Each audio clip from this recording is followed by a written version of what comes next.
Dr. Robert Bullard. Welcome to the Climate Pod. Thanks for having me. Well, thank you so much for making time and for being on. You're obviously often referred to as the father of the environmental justice movement, and you've got this great backstory about your journey into leadership on this front. Can you tell me a little bit about that backstory? How did you first get involved with working on environmental justice issues? Well, it is a kind of a different story. 3 years out of graduate school, my wife and I, we moved to Houston, and one day I came home and she told me that she had sued this company and had sued the state of Texas. I worked for a state university, so I told her, "Oh, you sued my employer." So it was like, okay. She said, "No, I sued this company because this company is trying to locate this sanitary landfill in the middle of this predominantly Black suburban community." And she said, "I need someone who can collect data and find us and do a study that can show that this is discrimination," because I've filed a discrimination case charging environmental discrimination. So I said, "Well, you need a sociologist." She said, "That's what you are, right?" So I had 10 students in my research methods class, and this is 1979, so long ago, long before there was GIS mapping and laptops, iPad, Google. So it was ancient, and we were able to do the study. And this is long before there was an environmental justice movement. Again, this was like trying to do a research project that connected land use, decision making, the location of solid waste facilities, and looking at it through a racial justice lens. And what we found was that 5 out of 5 of the city-owned landfills, 6 out of 8 of the city-owned incinerators, and 5 out of 4 of the privately owned landfills are located in predominantly Black neighborhoods in Houston. When I say predominantly Black, that's like saying my family is predominantly Black. These are all Black neighborhoods created by Jim Crow. So from the 30s up until 1978, 82% of all the garbage dumped in Houston was dumped on Black neighborhoods. And even though Blacks only made up 25% of the population. That was an aha moment. And from 1979 up until now, I've been doing the research and working with communities and writing books and trying to uncover and inform people about the systemic nature of who gets what, when, where, and why, as when it comes to the environment and the nasty stuff, the bad stuff, as well as the good stuff, the things that keep us healthy.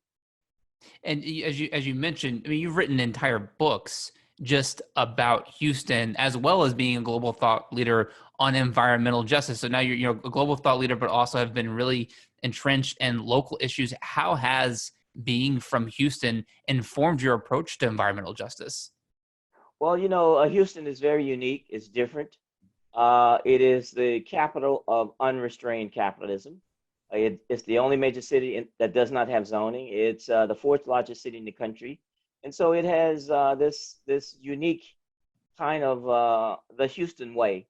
And so the idea of the fact that land use and zoning is supposed to be everything in its place and a place for everything. But that's not the way it happens. It happens is that if you have money, power, and influence, you can put things in places that other people don't want, and so it's a matter of the path of least resistance. So uncovering and unpacking systemic racism in land use, decision making, and public policy, and looking at that impact on health outcomes and outcomes in terms of opportunity. The same thing holds true nationally, even with or without zoning.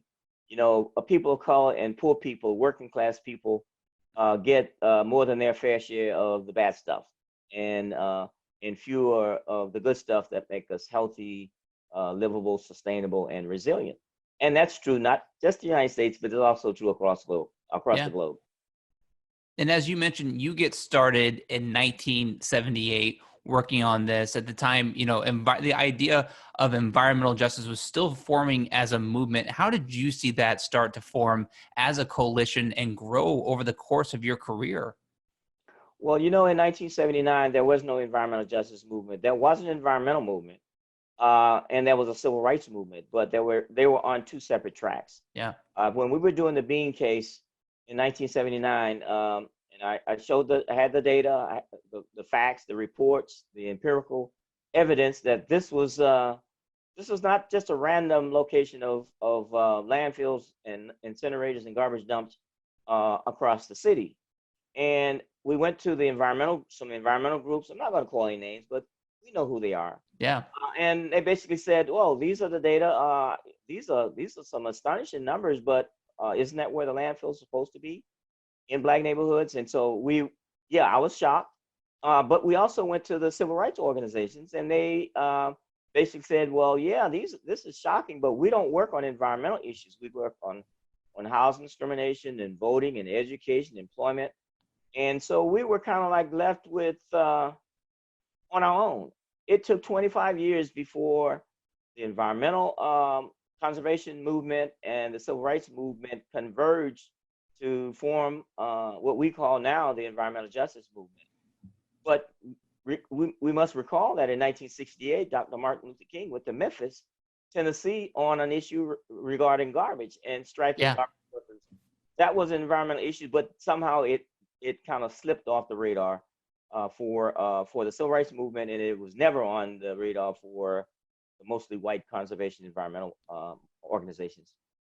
And certainly in the last 15 years, since Hurricane Katrina, Hurricane Harvey, those racial inequities have just been, I think, have even gotten more awareness and more attention. And I know you've been evacuated there in Houston. How did you see racial inequity on display in the aftermath of that hurricane?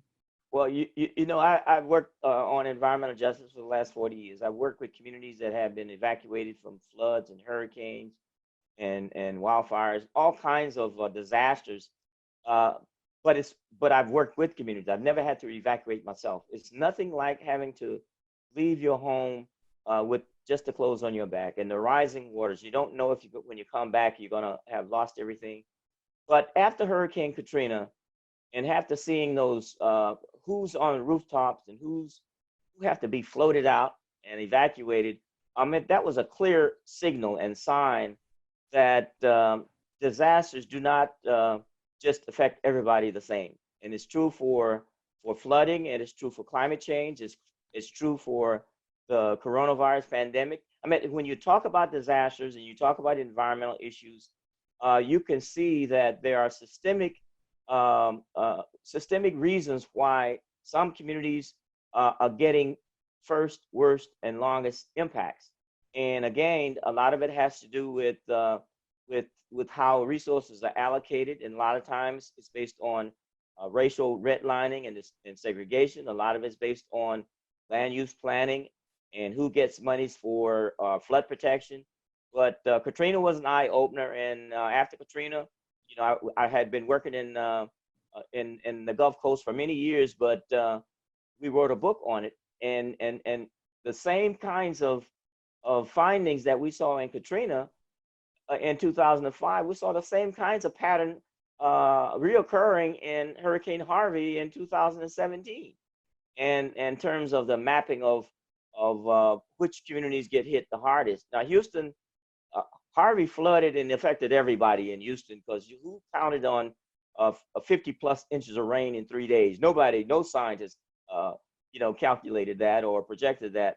But the fact is that which communities that got hit hardest and most of the water and the amount of resources that was put into trying to recover, we see some equity impacts on that. And so what we have been fighting for over these years is environmental justice and climate justice and a just recovery after disasters. And that's what I think we have been saying all over these many years, that climate change is more than parts per million in greenhouse gases. We must look at the vulnerability side and the equity side. That's where we are making progress now. And I think we still have a lot of work to do, but we are much further along than we were, 10, 15 years ago. Sure. But we've just entered now another hurricane season, which scientists have predicted is expected to be very active. And now this is happening during a pandemic. What worries you the most when we combine these seemingly like force multipliers that could increase the impact on people? Yeah, yeah. I mean, you hit it right on the head. Yeah. And again, right now we are planning. We just launched the National Black Environmental Justice Network last Monday, and because of these converging multiple threats, the threats of pollution and environmental degradation, and the rolling back of environmental protection at the federal level, and we've also had this pandemic that's devastating Black and Brown communities. It's like a heat-seeking missile that's zeroing in on the most vulnerable population. We have hurricane season that started June 1. And the fact is, and it's been predicted, it's going to be very active. What happens if our communities have to evacuate? The federal government now, FEMA guidances now is basically been changed so that they're saying shelter in place, and FEMA may not show up because of not being able to social distance at disaster centers. So our communities of color, and those communities on the front line of industry, polluting industry, on the front line in terms of climate, that are in those low-lying areas that flood, year after year. And when a major disaster hits, they really get devastated. We are under some tremendous pressures right now, and our communities need help, they need information, and they need plans. And that's why we're working with those communities to come up with those alternative plans that's community-driven, because the government may not show up. The government may be late. The government may say, well, you're on your own. That's the kind of thing that those multiple threats right now are really pushing down this whole idea of how can communities become more resilient? How can communities basically do more for themselves to protect themselves?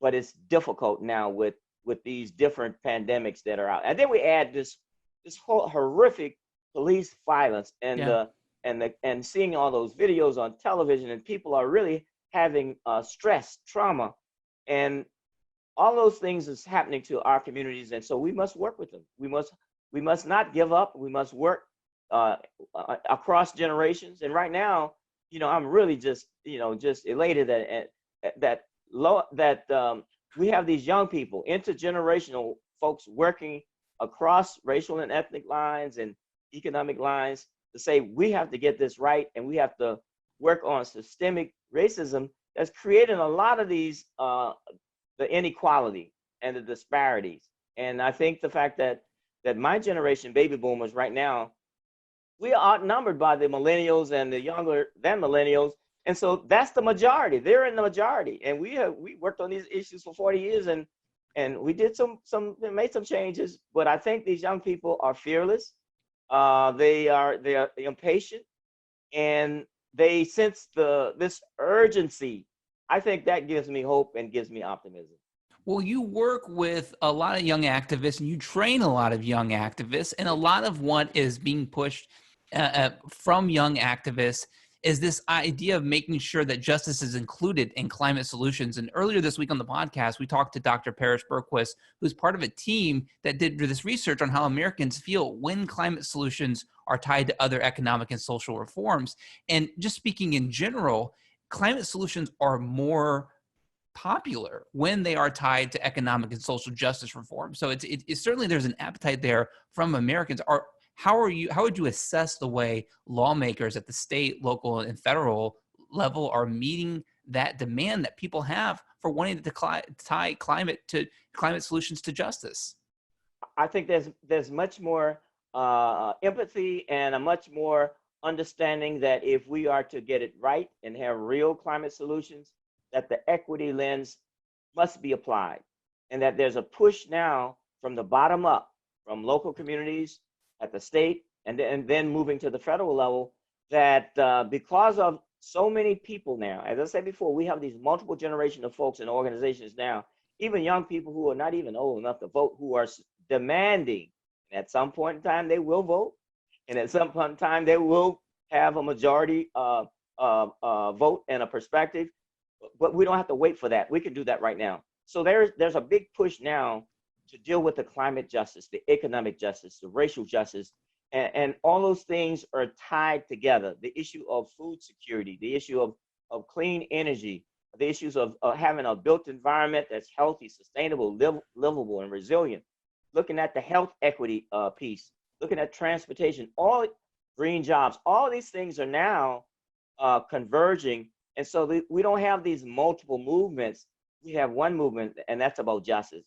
And you can put, whatever you want to put in front of that, but it's about justice. And I think that it's catching on. And I think right now there's momentum for action. And I think we have this is the best time, and I'm optimistic that we can get the things that we need changing, and not just the tinkering, but transformative change in our society that will make us a much more healthier, livable, and safe society, and a freer society. I think that's that North Star that we have been fighting and pushing to achieve from 1619, 401 years. We've been trying to live the American dream so that the life, liberty, and the pursuit of happiness is more than an aspiration, but is realized. I think that's possible. Yeah. And as I said, and I'm hopeful. And let's just get into just a couple of specifics, because I know obviously plans for an economic recovery post-COVID can either exacerbate racial and income inequality, or it can address it head on. If I'm seeking your advice, what are some aspects of recovery solutions that you'd recommend in coming years, as the government is sure to play a large role in helping to stimulate the economy in the next couple of years? What would you recommend? I think any recovery stimulus packages and program and initiatives, they must address equity. They must look through a lens of equity. That's economic justice, racial justice, and addressing the inequality that historically has gotten pushed aside or ignored. And if we look at the way that it's been done in the past, the dominant paradigm for addressing a recovery, disaster recovery, has followed this path. Money follows money, money follows power, money follows whites. What we're saying is that money should follow need, and that if we are to address those legacy issues of those communities that have been left behind and left out, and that these disasters, pandemics, and other kinds of negative impacts, including the climate impacts, we have to ensure that those vulnerable populations those issues are addressed, whether it's dealing with health or affordable housing or access to transportation, access to food, energy, that we build those into the packages and to the plans. Right now, the stimulus plan that came down for COVID, I mean, the small minority businesses kind of got left out, on the side of the road. And if you talk about protection of essential frontline workers, it's like, yeah, everybody can't telework. And if you look at the distribution and the disparities that exist in our society in terms of what demographics make up those essential workers, and the health impacts when you're out there working, and potentially, if you don't have the kinds of protection when you go back home, you may be also endangering. Sure. So when we talk about the total impacts of legislation and policies, whether it's climate, or whether it's infrastructure, green infrastructure, or whether it's talking about issue of healthcare, we bring all of those issues into the same room and at the same table, so that we're not just stovepiping issues and then, well, I just work on transportation, I don't deal with climate, I work on housing, or I don't work on health. All these things have to be looked at as intersecting. Yeah. And when we talk about bringing the people in the room, we have to make sure that the people who are impacted the most have representation in those policy rooms and decision-making rooms, so that they can speak for themselves. When we had the first National People of Color Summit back in 1991, we developed 17 principles of environmental justice. And the first principle is that people who are most impacted must be in the room to speak for themselves. And so we're talking about building capacity among grassroots organizations so that their leaders can speak for themselves and give the policy priorities that emanate from those communities that they represent. And not somebody in San Francisco or in New York or Washington, D.C., because they're close by and they can get on the plane and fly to Washington and testify. We want to make sure that there's a level playing field, so that there is diversity in the voices and the diversity in the rooms in terms of people speaking for themselves and speaking with authenticity. That's important.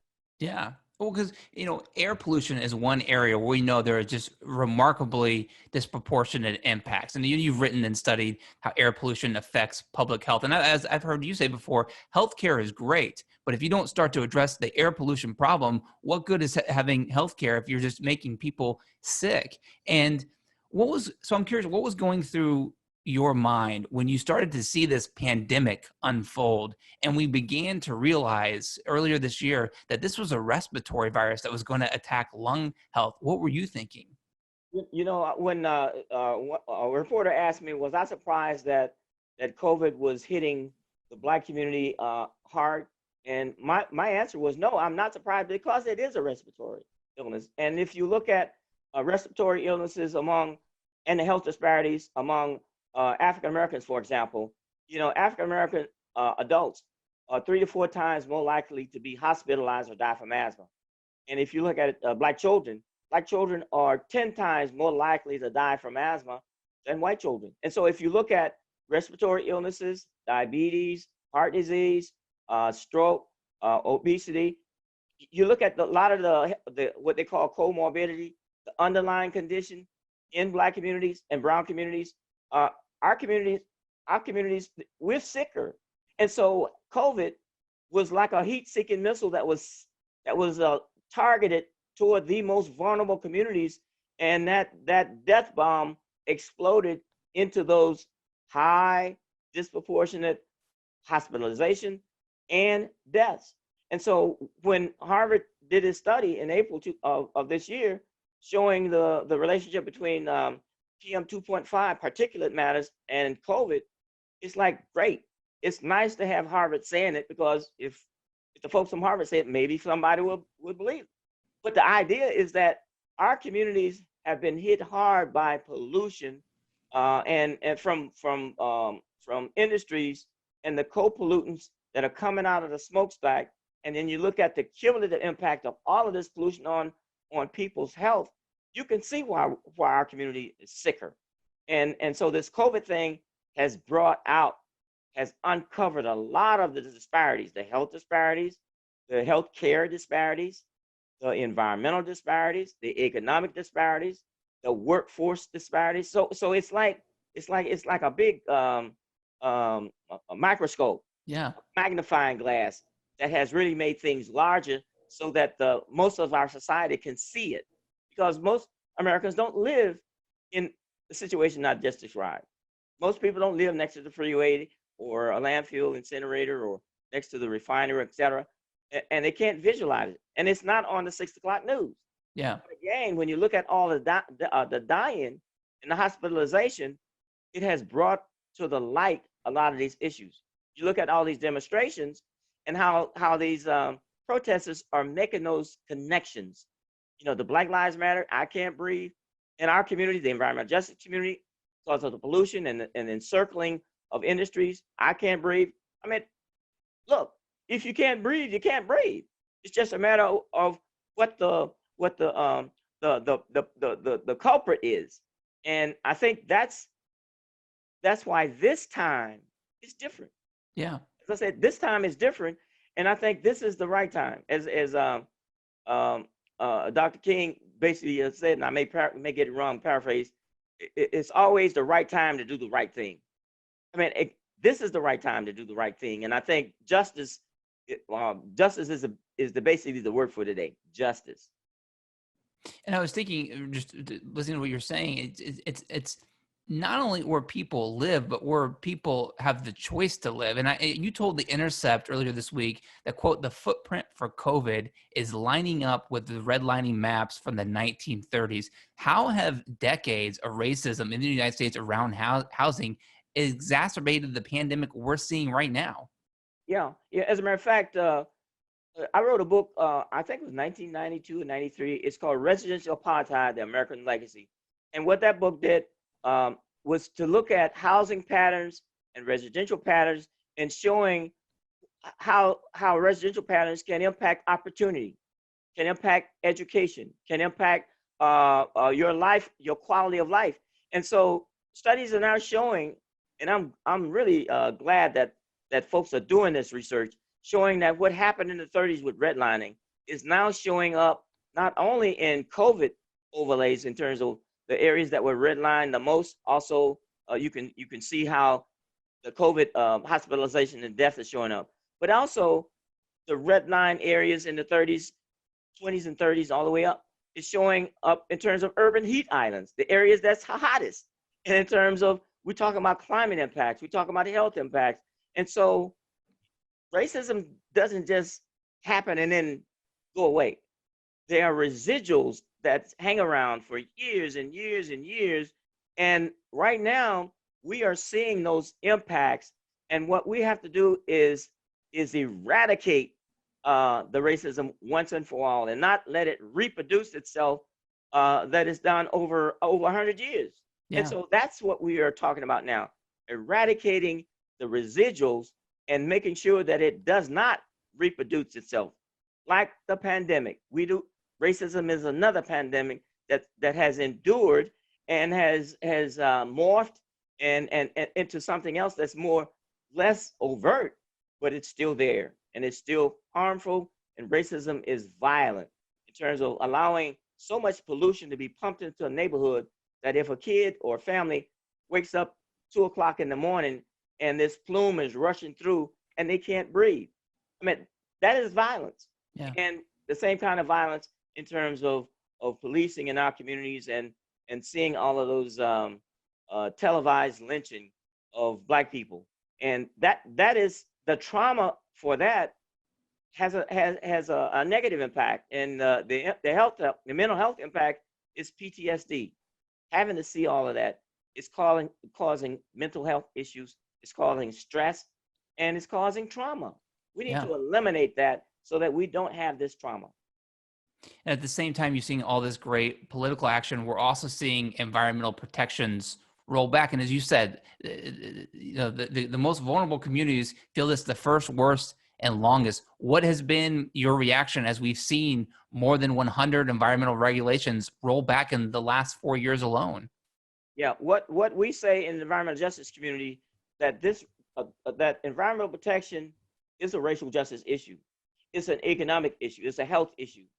And so when we talk about trying to form allies and form coalitions to work with our environmental brothers and sisters who are dealing with conservation in the green groups and the mainstream organizations, because many of the environmental laws that the backbone of environmental protection, those laws were put in place in 1970 or 69, like NEPA, Clean Air Act 1970, under Richard Nixon, a Republican president. So environmental protection has never been a partisan issue until now. And Yeah. so we say the fact that when rollbacks when of Clean Air Act and Clean Water Act and Endangered Species Act and all these other NEPA being rolled back and fast track, we say fast tracking permits is nothing more than a fast track to the hospital or the cemetery for those frontline communities. And our communities will not stand by to just get murdered. And the fact is that we have to fight back. And it's so unfair that the communities that are the sickest and the most polluted have to fight a war when they're sick. I'm an ex-Marine, Vietnam era Marine veteran. And the fact is that they don't send Marines into combat when you're sick. And so, but the fact is that most of our environmental justice communities have lots of sick people and they are forced to fight when they're sick. That's why they need allies. That's why they need people who work with them, not leave them, to work with them, Sure. support them, and so that we can get this right together.